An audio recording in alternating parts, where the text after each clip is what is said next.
예, 오늘 이 시간 우리 형제 자매님들과 함께 교제할 말씀은 요한계시록 3장 14절부터 22절에 나오는 라오디게아 교회에 관한 말씀입니다.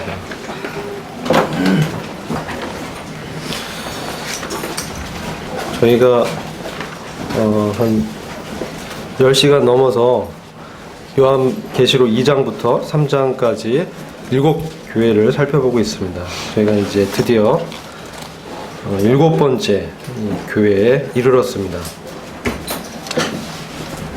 여러 차례 저가 말씀드렸지만 요한계시록 2장과 3장에 나오는 7교회는 시대적으로도 분명히 당시 소아시아 지역에 존재했던 교회이면서 동시에 교회들의 모든 영적인 상황을 대표하고 있는 교회들입니다. 또한 이 교회에는 제가 분별하고 또 그 형제님들이 분별하는 바는 구원받지 않은 분들도 섞여 있는 기독교계를 말씀한다고 이 분별이 됩니다. 오늘 특별히 라오디게아 교회 같은 경우 주님께서 이 문 밖에서 문을 두드리는 그런 모습으로 주님이 나타나 계십니다. 주님이 문 밖에 두드리는 교회의 머리 대신 교회의 주인이신 우리 주님께서 교회 문 밖에서 두드리고 있는 이 안타까운 이 장면을 저희가 보게 되는 것입니다. 참으로 현대에도 말세에 주님을 주로 영접지 못하고 주님을 등한시 여기고 주님의 임재가 떠나버린 교회의 이 상태를 저희가 보게 됩니다. 계시록에 나와 있는 7교회를 저희가 대하면서 우리 주님은 어떤 분이신지 주님께서는 항상 주님의 어떠하심을 먼저 말씀하시고 그 교회의 잘한 부분을 칭찬하시고 또 잘못한 부분을 책망하십니다. 그리고 그 교회에 합당한 주님의 치료 방책을 말씀하시고 귀 있는 자들에게 권고하시고 부탁하시면서 항상 그 말씀을 마치는 그러한 형식이 동일하게 되고 있습니다. 그런데 주님의 칭찬이 없는 교회가 두 교회가 있는데 라오디게아 교회가 바로 주님의 칭찬이 없는 이 교회들 중에 하나입니다.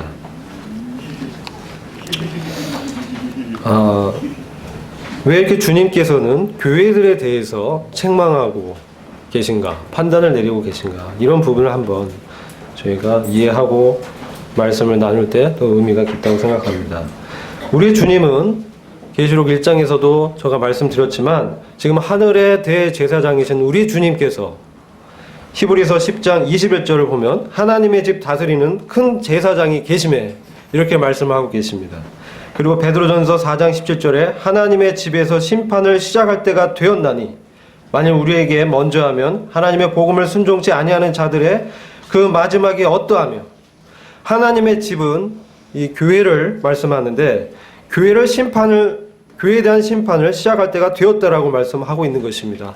지금 계시록의 7교회들은 주님의 그 심판, 이 심판은 멸망받을 자를 심판하는 것보단 주님의 교회에 대한 판단을 말씀하는 것입니다. 주님의 교회에 대해서 영적인 주님의 분별을 지금 나누고 계신 것입니다.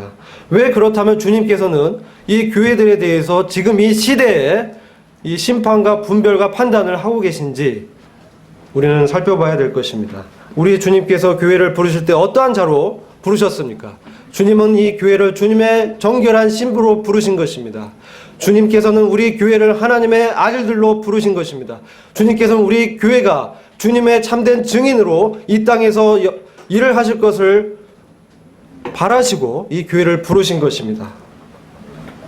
그렇기 때문에 지금 주님께서는 책망 뒤에 이 교회의 회복을 간절히 바라고 있는 것입니다. 심지어 라오디게아와 같이 주님을 인정치 않고 문 밖에 둔 교회에 대해서 주님은 이와 같이 말씀합니다. 계시록 3장 19절 보시면 무릇 내가 사랑하는 자를 책망하여 징계하노니 주님은 우리의 상태와 상관없이 우리를 사랑하시는 것입니다. 우리는 여기서 주님의 위대한 사랑을 발견하게 됩니다. 사랑 같으면 목숨을 버리고 그와 같이 헌신해서 그들에게 많은 것들을 공급한 이 주인에 대해서 그 주인의 공로를 잊고 주인을 멀리하고 주인의 임재를 꺼려한 상태에 있는 그 종들에 대해서 어떤 태도를 취하겠습니까? 그러나 주님은 일반적인 사람들의 그러한 마음과 달리 무한한 그 주님의 은혜와 사랑으로 지금 이 라오디아 교회를 사랑한다라고 말씀하고 있는 것입니다. 내가 사랑한다. 내가 문 밖에 서서 너희들의 마음의 문을 두드리고 있다. 주님이 문 밖에서 문을 두드릴 분이십니까? 주님은 만왕의 왕이요 만주의 주 되신 하나님의 아들이시고 하나님 본체이시고 하나님이신 분입니다. 주님 말씀으로 이 땅을 창조하셨고 지금도 그 권능으로 이 우주를 붙들고 계신 만유의 주제시고 우주에 충만한 영광을 취하시기에 합당한 그런 주님께서 지금 사람들의 회복을 위해서 우리들의 회복을 위해서 우리 문 밖에서 지금 조용히 두드리고 계신 것입니다. 우리는 주님의 이러한 사랑에 대해서 깊이 묵상하고 기억해야 됩니다. 주님이 하나님의 집인 교회를 심판하시는 것은 우리의 부르심과 관계가 있는 것입니다. 주님은 우리를 그분과 함께 하나님의 유업을 나눌 공동 상속자로 부르신 것입니다. 우리는 하나님의 아들들이요 하나님의 의의 통치가 시작될 때 그 주님의 보좌에 함께 앉아서 다스릴 자로 부르신 것입니다. 그렇기 때문에 이 땅에서 주님은 우리를 판단하고 계신 것입니다. 장차 주님의 왕국이 이 땅에 가시적으로 세워졌을 때 주와 함께 다스릴 나의 형제들이 부족하면 안 되지 않습니까? 주님의 마음은 그런 것입니다. 그래서 그런 부족한 점들을 밝혀주고 우리가 우리의 영적인 상태를 살펴봄으로써 이 세상을 주님이 심판하시고 진노를 내리실 그때 세상과 함께 죄의 정함을 당하지 않게 하시고 세상과 천사를 함께 심판하는 하나님의 아들들로 부르신 그 부르심의 목적을 이루시기 위해서 지금은 현재 이 교회들에 대해서 아프고 어렵지만 이와 같이 책망의 말씀을 하고 계신 것입니다. 우리 이 주님의 마음을 먼저 알아야 되겠습니다. 자, 그러면 3장 14절 말씀을 함께 읽어보도록 하겠습니다. 14절 말씀 한 절만 읽도록 하겠습니다. 시작. 라오디아 교회의 사자에게 편지하기를 아멘이시오 충성되고 참된 증인이시오 하나님의 창조의 근본이니가 가라사대. 주님은 이 교회에 대해서 영적으로 참 미지근해져 있고 열심히 사라져버린 그 라오디아 교회에 대해서 지금 자신을 세 가지로 소개하고 있는 것입니다. 하나는 아멘이시다. 두 번째로 충성되고 참된 증인이시다. 또 마지막으로 하나님의 창조의 근본이 된다. 하나님의 창조의 근본은 하나님의 창조의 시작이란 뜻입니다. 이와 같이 주님은 자신을 라오디게 교회에 소개하고 계십니다. 항상 우리가 이전에 6교회를 살펴봤지만 주님의 어떠함을 통해서 교회의 치료책을 강구하시는 그 주님의 모습을 계시하고 계신 것입니다. 아멘이다 라고 주님은 먼저 자신을 소개하고 계십니다. 우리가 기도할 때 아멘 이렇게 합니다. 네, 주께서 그렇게 하시기 원합니다. 이런 뜻이 있죠. 그러나 하나님께서 당신을 아멘이다 라고 소개할 때는 다른 뜻이 있는 것입니다. 하나님께서, 우리 주님께서, 하나님의 아들이신 하나님의 본체신 주님께서 아멘이다라고 했을 때 그 아멘은 내가 진리의 하나님이다 라는 의미가 있는 것입니다. 진리의 하나님으로서 말씀을 하고 계신 것입니다. 또한 하나님의 아들로 마지막으로 하나님께서 사람들에게 말씀하신 마지막 말씀이다. 이런 의미가 있습니다. 또 그와 같이 하나님의 뜻을 확증하시고 이루실 것이다. 내가 참된 진리의 하나님이고 하나님의 보내신 마지막 말씀으로서 아버지의 그 뜻을 이 땅에서 반드시 이루고 확증할 것이다. 내가 이룰 것이다. 라는 의미로 주님은 자신을 소개하고 있는 것입니다. 그러면 우리 주님께서 아버지의 뜻을 어떻게 이루셨는지 그 다음에 주님은 두 번째로 자신을 소개함으로 말씀하고 있습니다. 참되고 충성된 이이다. 주님은 아버지의 뜻을 충성되이 또 참되게 모두 이루셨습니다. 특별히 증인이라고 할 때 증인은 원어적으로 마르티스라는 뜻입니다. 이것은 여러분 그 순교자를 마터라고 하죠. 그 순교자가 이 말씀에서 나온 것입니다. 그래서 주님께서는 자신을 십자가에 들이심으로 목숨을 우리를 위해서 내어주심으로 아버지의 뜻을 이루신 것입니다. 피로써 이 인류를 구속하시고자 한 그 아버지의 원대한 그 뜻을 이루신 것입니다.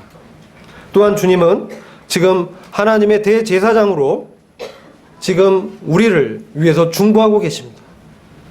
아버지 앞에서 참된 증인이요 대제사장으로 우리의 연약함을 다 체휼하신 분이기 때문에 지금 우리가 연약하고 넘어질 때 우리를 위해서 기도하고 계십니다. 그와 같은 주님의 그 직분을 또한 보게 되는 것입니다. 또 주님은 능력으로 이 땅 가운데 오셔서 이 세상이 주님의 것임을 심판을 통해서 증명하실 것입니다. 이 세상이 자신의 소유지만 지금 이 세상은 마치 사단의 것인 양 이 세상 신이요 공중 권세 잡은 자로 사단이 활동하고 있습니다. 주님이 교회를 부르시고 주님의 왕국을 이 땅에 건설하고 계신데 이 일이 마치면 하늘의 거룩한 성새 예루살렘이 완성이 되면 주님은 다시 오셔서 이 땅을 심판하시고 이 세상의 구속자로 자신을 계시하실 것입니다. 이와 같이 주님은 참되고 충성되게 하나님의 그 뜻을 온전히 이루셨고 온전히 이루시고 계시며 또한 완전히 이루실 것입니다. 그 다음에 우리 주님께서 하나님의 창조의 근본이시다라고 당신을 소개하고 있습니다. 하나님의 창조를 시작하신 분이다. 이 말씀을 이렇게 대하면서 우리는 참 깊은 의미가 있음을 짚어보고 이 말씀에 대해서 깊이 상고를 해야 될 필요를 보게 되는 것입니다. 여기서 말하는 하나님의 창조는 천지 만물을 창조하신 그 창조를 말할 뿐만 아니라 그 창조할 때 주님께서 태초의 말씀으로 하나님이 창조하실 때 말씀으로 그 창조의 사역에 함께 하셨습니다. 성령께서 또한 함께 하셨습니다. 삼위일체 대신 아버지, 아들과 성령이 이 창조의 사역을 함께 하신 것입니다. 그러나 여기서 특별히 말씀하고 있는 하나님의 창조의 시작이다라고 했을 때 교회에 대해서 이 말씀을 할 때는 영적인 새 창조를 또한 말씀하고 있는 것으로 분별을 하는 것입니다. 허물과 죄로 죽어 있었던 이 인생들에게 찾아오셔서 그리스도 안에서 피로 우리를 구속하시고 우리를 새로운 피조물로 창조하신 것입니다. 그 주님의 피의 대가로 새 언약을 이루시고 우리 안에 새로운 창조를 하신 것입니다. 그래서 주님은 특별히 이와 같이 영적으로 어두운 상태에 있는 주님을 떠나버린 주님의 임재를 귀히 여기지 않고 세상의 물질적인 번영과 가치관에 사로잡힌 이 라오디게 교회에게 자신을 내가 바로 너희의 생명을 시작한 너희를 다시 태어나게 한 너희의 마음과 영 가운데 다시 역사에서 너희의 죽은 영혼을 살린 내가 바로 그 창조를 시작한 하나님으로 자신을 계시하시고 있는 것입니다. 하나님의 이 새로운 창조의 역사를 우리가 생각해 보면서 주님의 이 위대한 이 사역을 또한 보게 되는 것입니다. 주님께서는 우리를 새롭게 창조하시면서 주님은 고린도전서 15장 45절에 이와 같이 말씀하고 있습니다. 기록된 바 첫사람 아담은 산 영이 되었다함과 같이 마지막 아담은 살려주는 영이 되었나니 우리가 잘 알고 있는 말씀입니다. 둘째 아담, 혹 마지막 아담으로 주님은 살려주는 영이 되었다라고 말씀하고 있습니다. 이 말씀은 요한복음 6장 63절을 통해서 함께 그 의미를 해석할 수 있습니다. 살리는 것은 영이니 육은 무익하니라. 내가 너희에게 이름 말이 영이요 생명이라. 우리 주님께서는 바로 살리는 영이요 말씀이요 생명으로 우리 영혼에 역사하고 있는 것입니다. 주님께서 죽은 자들 가운데서 모든 사람들이 죽어 있는 그 가운데서 다시 살아나셔서 부활의 첫 열매가 되셨고 하늘의 우편 보좌로 승천하셨습니다. 이제 보혜사 성령을 믿는 이에게 보내심으로 그분의 새로운 창조를 이루시고 또 우리를 새롭게 하고 계신 것입니다. 고린도후서 4장 16절에는 그러므로 우리가 낙심하지 아니하노니 겉사람은 후패하나 우리의 속은 날로 새롭도다. 주님께서 모든 것을 새롭게 하시며 우리의 속사람을 날마다 새롭게 하시는 것입니다. 저는 이 말씀 대하면서 주님이 어떻게 우리의 이 속사람을 날마다 새롭게 하며 우리를 살려주고 계신지, 어떻게 역사하고 계신지 참 말씀 묵상하면서 누가복음 24장에 나오는 엠마오로 가는 두 제자를 주님이 어떻게 회복시키는지 그 주님의 회복의 그 사역을 보면서 이 말씀의 의미가 깊다고 생각이 되어졌습니다.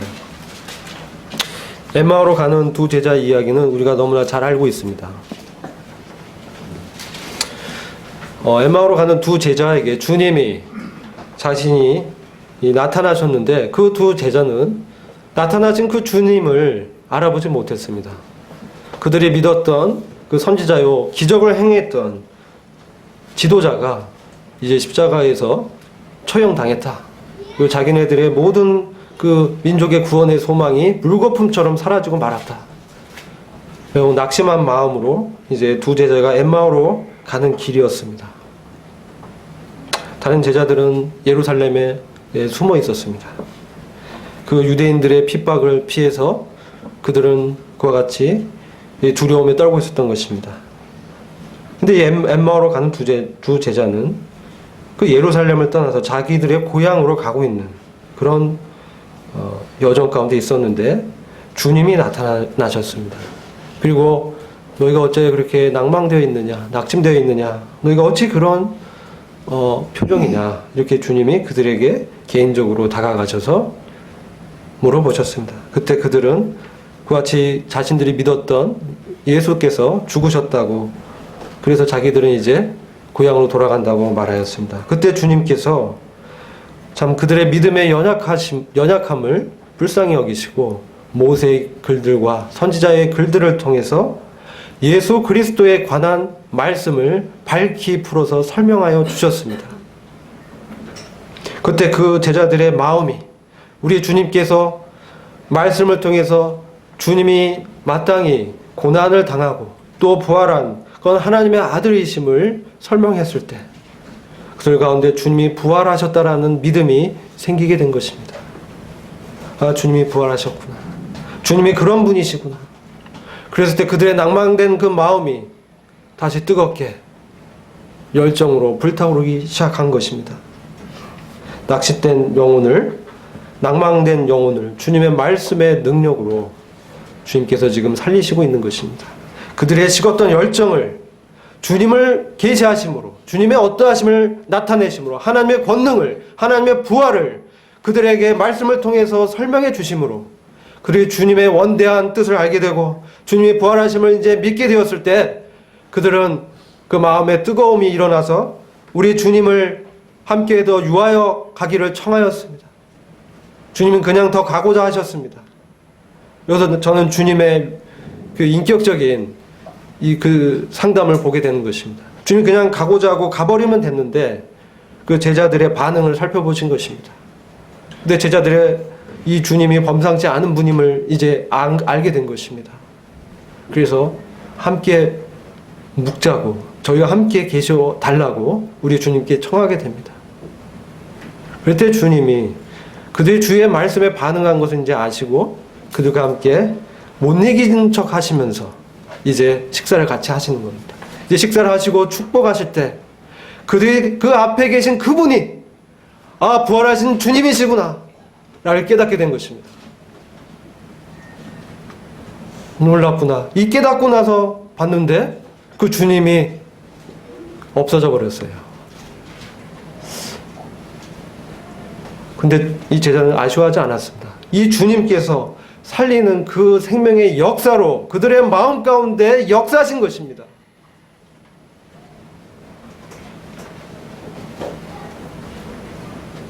말씀을 통해서 그들의 식었던 열정을 다시 일으켜 주셨습니다.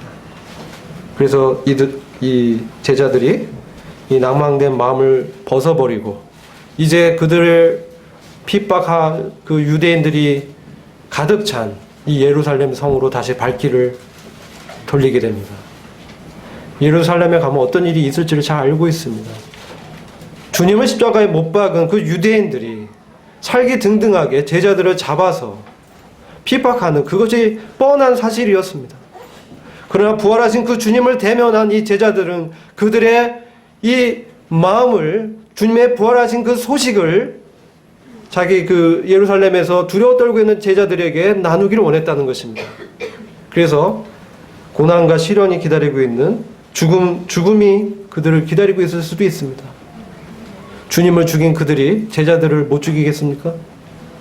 그러나 그 두려움을 떨쳐버리고 종교인들이 가득 찬 선지자들을 그동안 죽여온 사단의 회가 있는 그 예루살렘으로 돌아갑니다. 그래서 형제들에게 우리가 길에서 우리 부활하신 주님을 만났습니다. 참으로 주님은 부활하셨습니다. 이렇게 증거를 한 것입니다. 이렇게 그들은 참되고 충성된 우리 주님을 만남으로 다시 증인의 일을 하고 있는 것입니다. 이것이 바로 주님의 새로운 창조의 이 역사를 어떻게 나타나고 계신지를 잘 설명해 주고 있다고 생각이 되어집니다. 시간이 지나고 주님을 주로 고백하고 또 세월이 지나면 우리가 어느덧 이 매너리즘에 빠지고 예전과 같이 주님을 뜨겁게 섬기지 못하고 이 세상의 이 번영과 이 세상의 가치관에 어느덧 이 마음이 조금씩 뺏기고 있는 것들을 보게 됩니다. 빌라델피아 교회에선 주님이 어떻게 나타났습니까? 작은 능력을 가진 그들에게 주님은 전부였습니다. 주님이 그들에겐 전부였습니다. 근데 라우디의 교회는 어떻습니까? 주님 전부가 아닙니다. 세상의 이 철학, 가치관, 그들의 물질적 번영이 그들의 영적인 눈을 멀어버리게 한 것입니다. 또 믿음이 분명치 않은 자들이 또 교회에 들어와서 교회 간증을 어지럽히고 있었던 것입니다. 그래서 주님이 이들에 대해서 미지근하니 내가 도저히 못 참겠다. 내가 토해내버리겠다라고 이들에게 경고하고 계시는 것입니다. 너희가 회개치 않고 열정을 회복지 않는다면 내가 다시 왔을 때 너희를 데려가지 않겠다. 너희를 토해내버리겠다. 라고 경고를 하고 있는 것입니다. 우리 이 말씀에서 그들의 어떤 구원 여부를 떠나서 주님의 마음과 경고를 그렇게 하고 계신다는 측면을 살펴봐야 됩니다. 주님은 이와 같이 주님의 영, 주의 성령을 통해서 속사람을 능력으로 강건케 하시고 날마다 새롭게 하고 계신 것입니다. 그 영광의 풍성을 따라 그의 성령으로 말미암아 너희 속사람을 능력으로 강건케 하옵시며 에베소 3장 16절에 주님은 이렇게 말씀하고 있는 것입니다. 에베소 3장 16절 잠시 같이 보시겠습니다.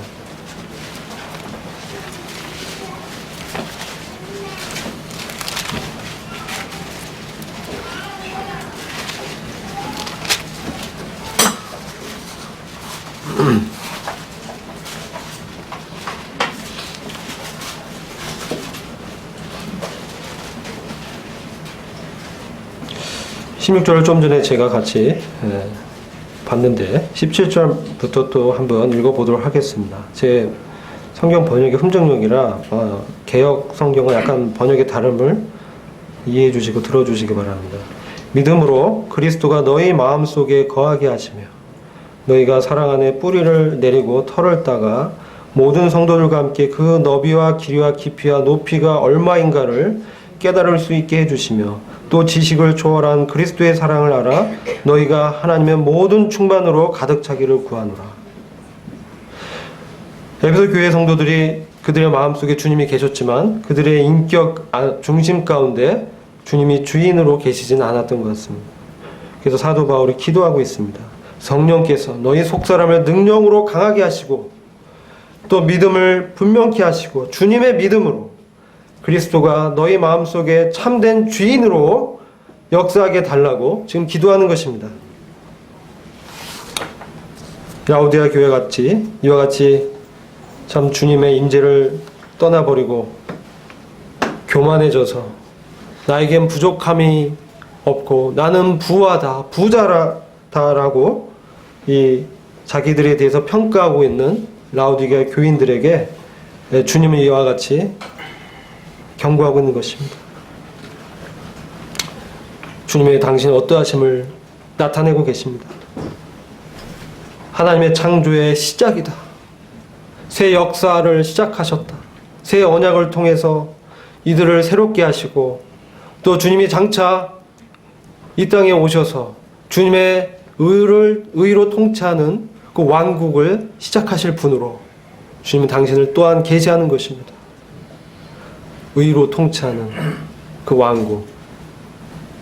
그리고 주님께서 그 거룩한 성 새 예루살렘을 완성하시고 이 땅 가운데 새 하늘과 새 땅을 여시는 시작하는 분으로 주님을 자신을 이렇게 소개하고 있는 것입니다.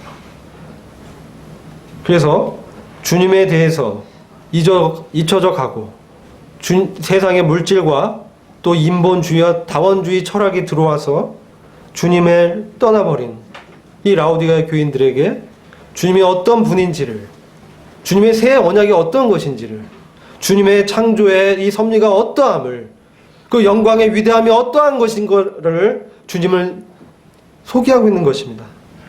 그래서 그들이 이 주님의 위대한 영광을 보고 다시 이 새 언약의 능력이 있는 일꾼으로 회복되어지기를 간절히 바라는 주님의 마음을 이 라오디게아 교회를 통해서 보게 되는 것입니다.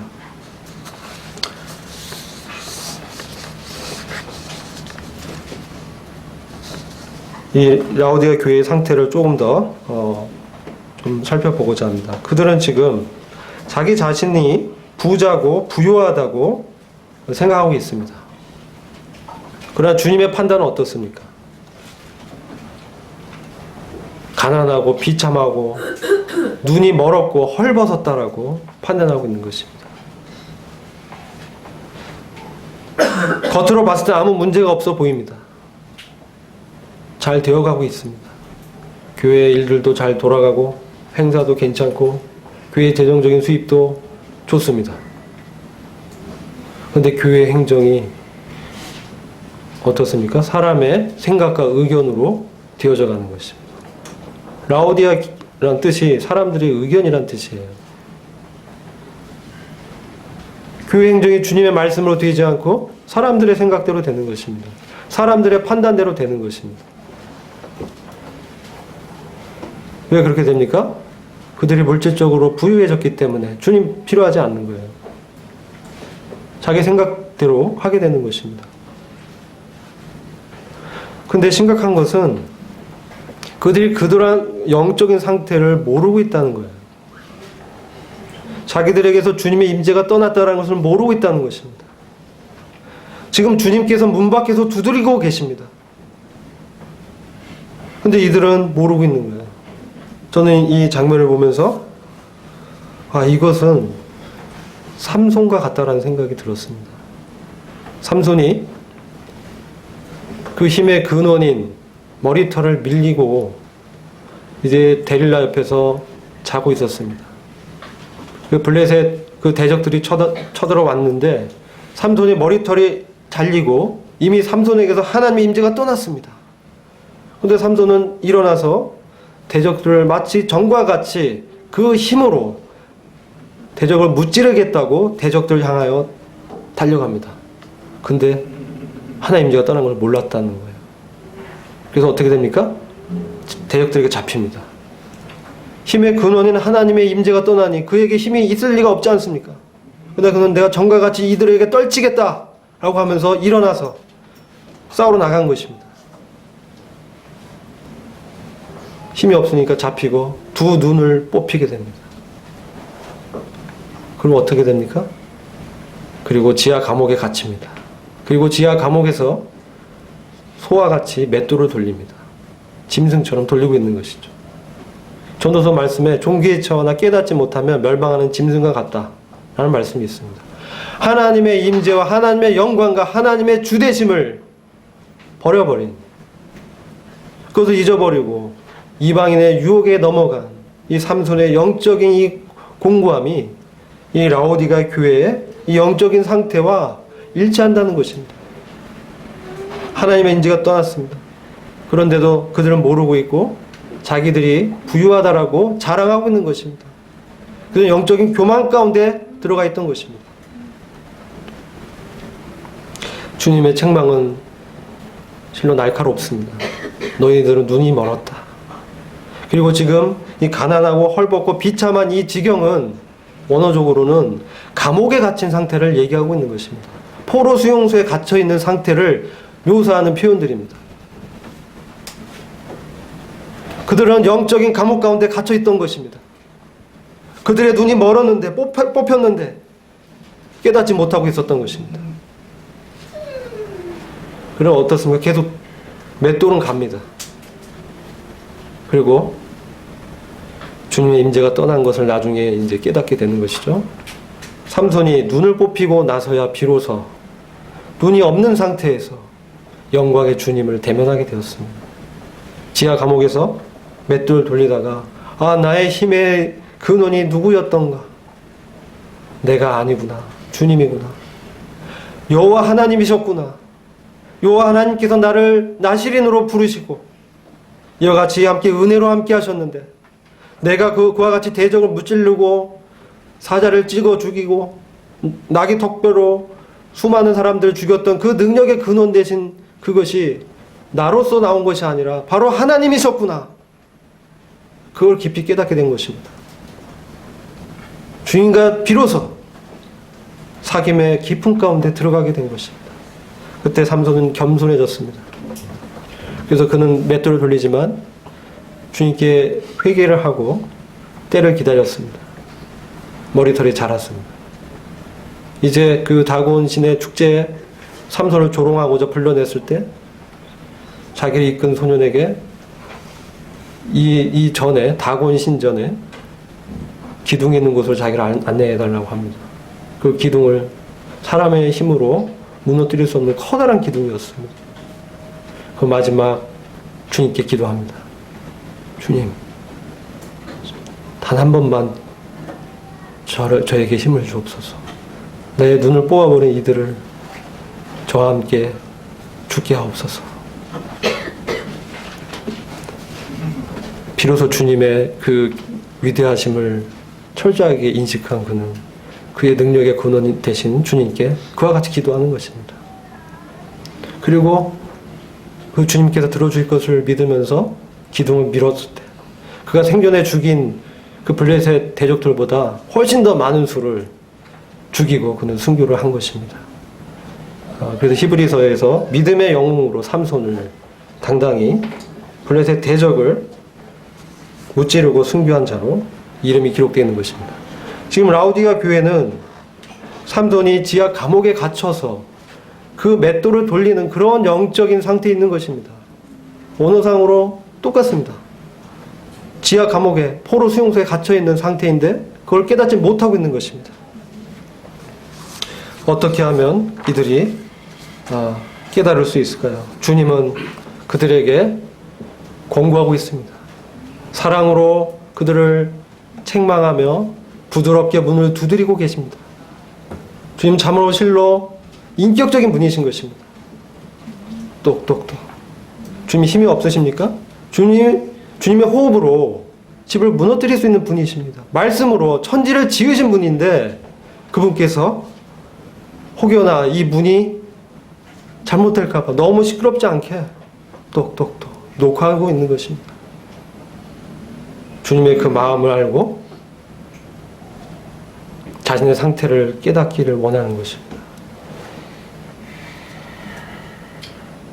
문을 열고 주님을 영접한 자들에게 주님이 그의 안으로 들어가서 그와 함께 먹고 그와 함께 마시는 주님과 깊은 친밀한 친구의 교제 가운데로 들어가겠다고 하시는 것입니다. 그렇게 됐을 때 엠마오 도상의 두 제자처럼 또 지하 감옥에서 주님의 임재를 추구했던 삼손처럼 다시 회복의 역사가 있는 것입니다. 주님 바로 그러한 창조의 시작이신 분입니다. 주님의 어떠하심을 지금 라오디게 교회에게 인격적으로 주님은 말씀하고 있는 것입니다. 그래서 다시 이들이 새 언약의 능력 있는 일꾼으로 조문을 지킴으로 주님을 기쁘게 하는 것이 아니라 주님이 주시는 그 능력으로 섬기는 주님께 온전히 순복된 주님을 사랑하는 주님과 인격적으로 깊은 친구의 교제 가운데 들어간 주님의 비밀한 마음을 깨달은 자로 회복되기를 원하시는 것입니다. 아브라함 같은 나의 친구에게 내가 소돔성과 고모라성의 멸망의 심판의 비밀을 알리지 아니하겠느냐. 그러면서 하나님의 심중의 비밀을 심판의 비밀을 아브라함에게 얘기를 하게 되는 것을 우리는 창세기에서 보게 됩니다. 그와 같이 친구의 친밀한 교제 가운데 들어간 자들에게 주님은 어떤 약속하십니까? 주님과 함께 주님의 보호자에 앉아서 함께 통치를 할 것을 약속하시는 것입니다.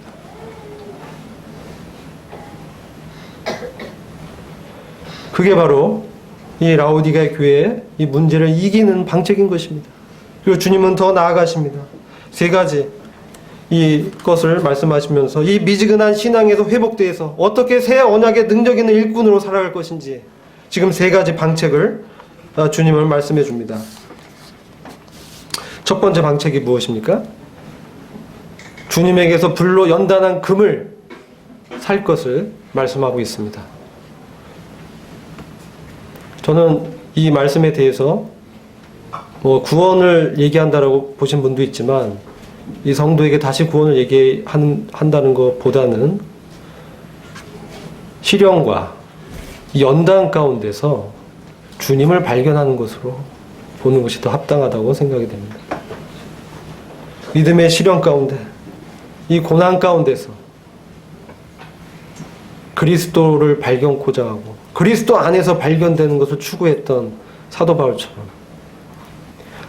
주님의 어떠하심을 깊이 알고자 해서 고난에 동참했던 이 바울처럼 어찌든 형편에 처하든지 부하든지 가난하든지 만족하는 비결을 경험한 이 바울처럼 주님과 임재를 추구하고 주님 닮기를 사모함으로 주님의 인격이 그의 삶 가운데 생명으로 역사에서 나타나는 그것을 말씀한다고 분별을 합니다.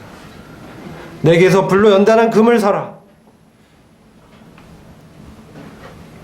주님을 고난 가운데 경험하게 되면 나와 함께 하신 그 주님의 위대하심을 바라보게 되었을 때 계시를 통해서 주님의 그 원대한 경륜을 깨닫게 되었을 때 지금 세상이 주는 고난이 잠깐인 것을 깨닫게 되는 것입니다. 이 세상은 멸망할 것입니다. 불로 태워질 것입니다. 그래서 주님의 영광의 임재가 있는 하나님의 왕국이 건설될 것입니다. 그 나라에 주님이 나를 함께 동역자로 부르시는구나.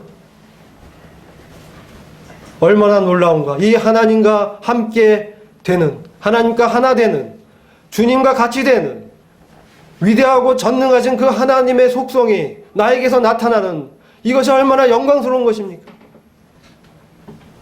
죄의 몸을 벗어버리고 이 지긋한 육신을 벗어버리고 주님과 같이 영원히 있게 되는 이 소망이 얼마나 위대한 복된 소망입니까? 아멘. 주님께서 지금 영적으로 참으로 어려운 지경에 있는 이 라우디게 교회 성도들이 이와 같이 새 언약의 능력 있는 일꾼으로 바울처럼 회복되기를 원하시는 것입니다. 이와 같이 주님과 함께 동행하게 되었을 때 두 번째로 말씀하는 것이 무엇입니까? 내게서 흰옷을 사라고 말씀하고 있는 것입니다. 아이러니하게 라우디게 교회는 은행업과 그 섬유업이 발달한 그 도시였어요. 그래서 금을 거래하고 양털을, 그 검은 양털을 이렇게 팔았습니다. 아주 질이 좋았어요. 근데 지금 그 라우디게 이 지역의 특산품이 그러한데 주님은 자신에게서 정제된 금과 같은 인격을 은혜로 주시는 것입니다. 고난 가운데 있을 때 주님이 은혜로 공급하시는 것입니다. 내가 너에게 이른 말이 영이요 생명이라. 살리는 것은 영이니 육은 무익하니. 주님의 말씀이 역사하는 것입니다. 이 흰옷은 성도의 옳은 행실입니다. 요한계시록 20장에 보면 세마파 옷을 지어서 교회 정결한 신부에게 입히는 것이 나오는데 그 흰옷이 바로 성도의 의, 성도의 옳은 행실입니다. 그래서 이와 같이 주님과 함께 새 언약의 능력 있는 일꾼으로 주님이 날마다 새롭게 하는 것을 경험하면서 우리 삶 가운데 주님의 의가 된 삶이 나타나는 것입니다. 그럴 때 지금 우리는 참 연약한 지경에 있을 수 있습니다. 때로 넘어지고 그렇지만 주님은 우리를 그 낮은 수준에서 만족하지 않으십니다. 주님은 주님의 믿음의 장성한 분량까지 우리의 삶 가운데 주님의 거룩과 의가 실제로 나타나는 믿음의 실제가 되는 것을 지금 말씀하는 것입니다. 주님과 함께 되는 그것을 사모하는 자들에게 주님이 문을 두드릴 때 나의 것을 내려놓고 내 생각을 접어버리고 내 뜻을 접고 하나님의 말씀의 그 권위 앞에 바르게 섰을 때 그 음성이 들리게 되는 것입니다. 그렇게 되었을 때 주님이 참 나의 왕이시고 나의 주님이십니다. 주의 뜻대로 행하시옵소서. 그때 주님께서 성령으로 인도하십니다. 유대인들이 모압 평야에서 그 모세에게 마지막 언약을 받습니다. 그것은 팔레스타인 언약이라고 하는데 그것은 가나안 지경에 이스라엘의 백성들이 들어가는 그것을 하나님께서 언약하시고 또 그들이 그 언약 가운데서 백성들이 하나님을 사랑하고 선택하면 순종하면 복을 더해주겠다라는 약속을 하고 계십니다. 그런데 여기서는 특별하게 하나님의 통치의 섭리가 있습니다. 그래서 그들이 하나님을 버리고 떠날 것을 하나님께서 모세에게 알려주셨습니다. 그러나 그들이 고토로 다시 그들을 회복시켜서 돌아오게 만들겠다고 하나님 말씀하십니다. 그들이 이방 열방들 가운데 흩어져 있었을 때 하나님께서 그들의 마음 가운데 하나님의 은혜와 하나님의 임재를 사모하는 마음을 기억나게 하고 회복시켜 줄 때 그들이 이제 마음을 돌이켜서 하나님께로 돌아오게 되는 역사를 주님이 예비해 놓으신 것입니다. 그리고 그들이 하나님을 사랑해서 하나님을 섬김으로 율법의 모든 것을 지켜 행할 수 있도록 그들의 마음 가운데 하나님의 성령으로 신비의 말씀을 새기겠다고 말씀하고 있습니다. 이게 신명기 30장에 기록되어 있습니다. 이것이 무엇입니까? 로마서 8장에 육신으로는 하나님을 절대로 기쁘게 할 수 없나니 성령의 인도함을 쫓는 자만이 하나님을 기쁘게 할 수 있다. 성령을 쫓아 행할 때 율법의 요구를 이루어지게 한다라고 말씀하고 있습니다. 이스라엘 민족에게 우리 주님께서 그들의 마음 가운데 먼저는 고난을 통해서 그들의 영적인 실상을 깨닫게 하시고 그들의 눈이 멀어져 있던 상황을 그들의 눈을 수건으로 가려져 있는 그 상황을 깨닫게 하시고 우리 주님이 바로 하나님의 아들이시고 부활하신 능력의 주님이시구나. 이제 그것에 대한 믿음을 주시는 것을 보게 되는 것입니다. 그들의 마음을 살같이 연하게 하시고 하나님의 성령의 역사로 이제 말씀을 순종할 수 있는 이런 속 사람을 능력으로 강건케 하는 역사가 예언되어 있습니다. 이것이 새 언약입니다. 이 새 언약을 주님께서 고린도전서 11장에 자신의 피로 세우겠다라고 말씀하셨습니다. 주님의 피로 십자가의 구속 사건을 통해서 이 새 언약이 이루어진 것입니다. 그래서 이 교회는 지금 이 새 언약을 맛보고 있습니다. 우리 안에 성령께서 우리 인도해 가십니다. 그렇게 함으로써 우리에게 참된 의와 참된 거룩이 주님이심을 우리 삶 가운데 나타나게 하신다는 겁니다. 나의 것이 있을 때 주님의 음성을 순종치 않습니다. 내가 내 힘을 의지해서 하려고 할 때 한계가 있습니다. 그러나 그 율법의 요구를 초월해서 생명의 성령의 법으로 행하게 하는 이 새 언약의 능력 있는 일꾼으로 주님 우리를 부르신 것입니다. 그래서 우리가 이런 삶을 주와 함께 동행하면서 나타내므로 주님이 우리 안에 사심으로 주의 생명이 나타나게 하심으로 우리를 주님의 그 어미한 말씀에 우리가 자발적으로 주님을 사랑하는 마음으로 순종하게 되었을 때 우리가 주님의 그 의로운 세마포 옷을 입게 되는 것입니다. 그리고 마지막으로 내게서 안약을 사서 눈에 바르라고 말씀합니다. 라오디가 교회는 안약으로 유명한 지역이었어요. 안약을 만드는 재료 기술이 굉장히 발달했습니다.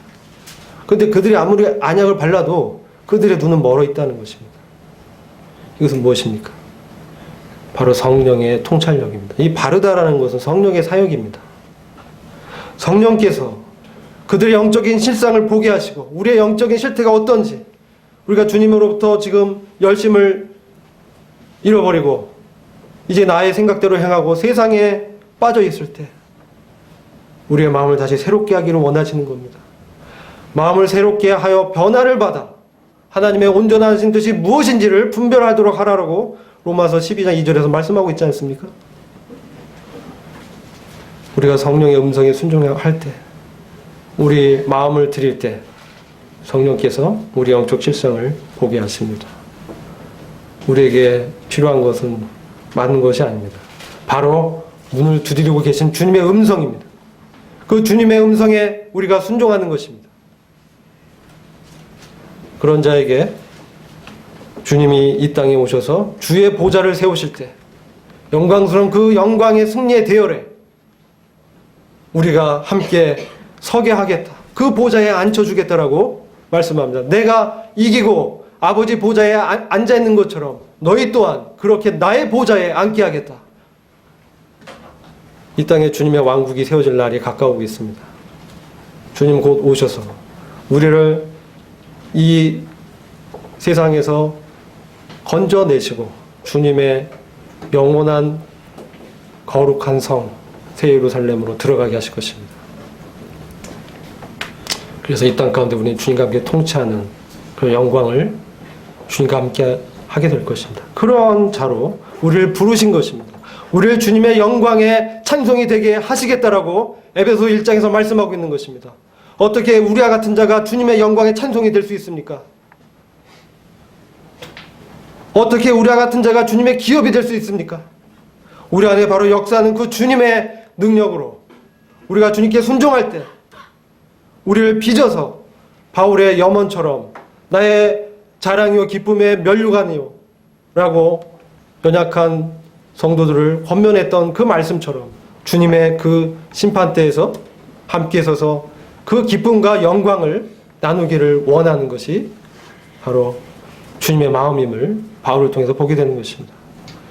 오늘 이러한 우리의 미지근한 신앙이 회복돼서 다시 새 언약의 능력 있는 일꾼으로 부르시는 주님의 이 음성을 함께 듣기를 원합니다. 기도하고 마치도록 하겠습니다.